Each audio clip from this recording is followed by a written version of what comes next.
Hello Panthers, welcome to an episode of Claws and Cameras. My name is Celeste Roman, here with your Panther News. To begin our show, we have Pablo Corral with our Austin Panther Sports. Hey Panthers, Paul Corral, Panther Sports. Last week, the boys basketball teams traveled to Bowie to face off against the Bears. The varsity boys won with a score of 59-56, and varsity boys won with a score of 82-20. But unfortunately, the JV teams came up short.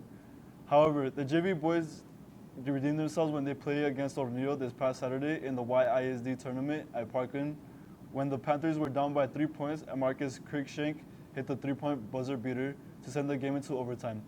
The Panthers dominated overtime play by coming up with a score of 50-46. Congrats, Panthers. On the other hand, the girls' basketball teams face off against El Paso High Tigers. Here's Erika Garduño with the report on the game. Hi Panthers, on Tuesday, December 3rd, I attended the girls' varsity basketball game. Here's what some players had to say about it. I did good, but I could have done better. It wasn't like how I usually play. We did good. It was a beatable team and we could have won.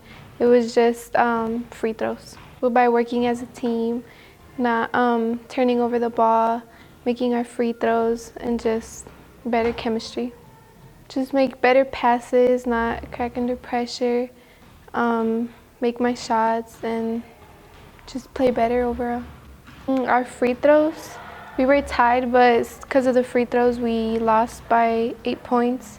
So we just have to work on that, on the free throws. How we were down, but we came up, and we could have won.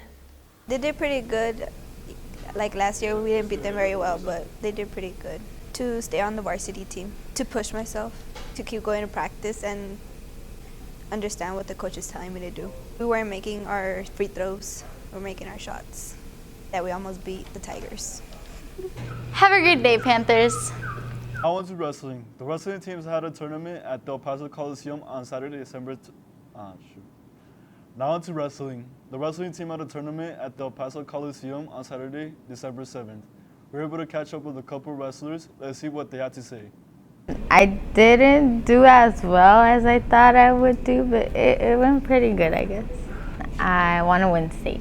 That's my goal for the season. My goal, I guess, just working hard, just keep doing the extra stuff and listen to my coaches. I think that was our first tournament as a whole team, so I mean it was pretty memorable. And then it was in the Coliseum, so that's pretty cool. I did well. I went 4-1 for my first tournament. It's not bad. Expect to go undefeated though. By working hard every day, training 2 times a day for practice. That's the main goal. Just working on my stamina, try not to get as much tired as fast. That's mainly it. Just being around my teammates, watching us all compete there is an amazing thing. Because it's a fun sport, it's a gladiator sport. It takes a lot of strength and courage to go out there and compete. Probably being surrounded by the same people with the same mindset as you to go out there and win. That's it for Panther Sports. This is Paul Corral. Stay golden. Next up, we have Dylan Malden's sports feature story with Natasha Saucedo. Hey Panthers, Dylan Malden here bringing you a story on Natasha Saucedo. Natasha is a senior here at Austin High School. She has been on varsity all 4 years and is a captain for 3 of those 4 years. She is a 4-time All-Tourney player, a 2-time first-team All-District player. She's also top 5 in her class in academics. She is part of the National Honor Society and has been chosen for the Hugo O'Brien Youth Leadership Summit. It's been in my family since the day I was born. My dad and my older siblings played it, so it was kind of just destined for me to play it too. I've known Nat since she was super little. And so when she's grown up, I've seen how she's grown from this young child to this now almost 18-year-old. And so I think I'm super proud of her. She has grown to be such a successful woman, and I just can't wait to see where she goes. She's exceeded expectations as far as her basketball game is concerned. I'm extremely proud of the accomplishments that she's made, and I know that there have been a couple of years that she's fell short on some goals that she wanted for herself and for the team. But overall, I'm overly excited and proud of how she's done. Something that pushes me through anything that I do is my grandfather and my mother. They're usually my motivation for everything. And it's also just the drive to want to do better. Probably being coached by my dad. That's probably going to be the most memorable. It's an honor. I was able to coach all three of my children. She's my last one. So there's a bittersweet feeling that comes with it, knowing that she is the last of my pride and joy that I get to coach. But it's an honor. I think that's super important. I'm glad that these other girls have someone else to look up to, that's someone their age, and they aspire to be her. She puts school above anything else, and all her hard work has paid off. She's received several accolades in the academic arena. She's, I believe, top 2% in her class. She carries a 4.0 GPA. I mean, what more could I ask for? Number one, of course, but I'm proud of everything that she's done. That's in question. I may have the opportunity to go play somewhere, but I'm debating whether or not I actually want to play. But as far as what I want to do with my life, I want to become a pediatrician and then eventually become a pediatric oncologist.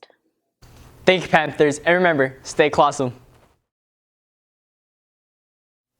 Next up, we have Feature Story with Ezekiel covering Dancing with the Teachers.